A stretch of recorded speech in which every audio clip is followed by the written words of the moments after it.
ఎలా ఉన్నారట? ఏమిటి సంగతులు? అడిగింది క్యాజువల్గా. స్ట్రీట్ చిల్డ్రన్స్ కోసం కొత్త వింగ్ ఏదో ప్రారంభించాట.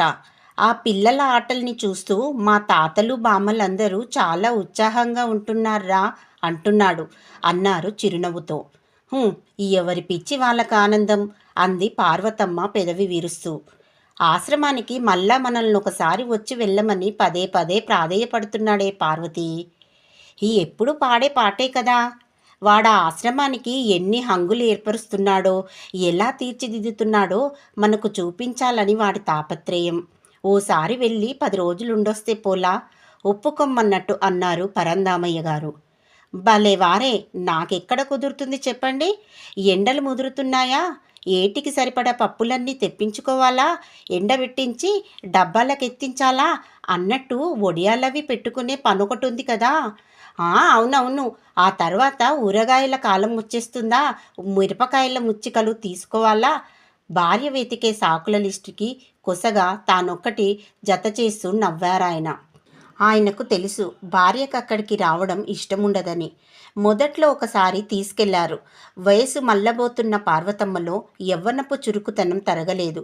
లేచిన దగ్గర్నుంచి ఆశలో కండేలా విరామం లేకుండా తిరుగుతూ, భర్తతో కొడుకులతో కబుర్లాడుతూ, పనివాళ్ళకి పురమాయిస్తూ, కోడళ్ళకి సలహాలిస్తూ, మనవల్ని ముద్దు చేస్తూ, గలగల్లాడుతూ తిరుగుతూ ఉండే పార్వతమ్మకు ఆ ఆశ్రమం నిశ్శబ్దం నచ్చలేదు. శిశిరంలో రాలిపోయే పండుటాకుల్లాంటి ఆ ముసలివాళ్లను చూస్తే ఒక విధమైన జలధరింపు కలిగిందామెకు. సత్తువలేని చేతులతో దేవుడి ముందు వాళ్ళు చేసే భజనలు, నిరాసక్తంగా తప్పనిసరై వాళ్ళు చేసే పనులు, నిరాశ నిండిన వాళ్ళ చూపులు ఆమెను భయపెట్టాయి.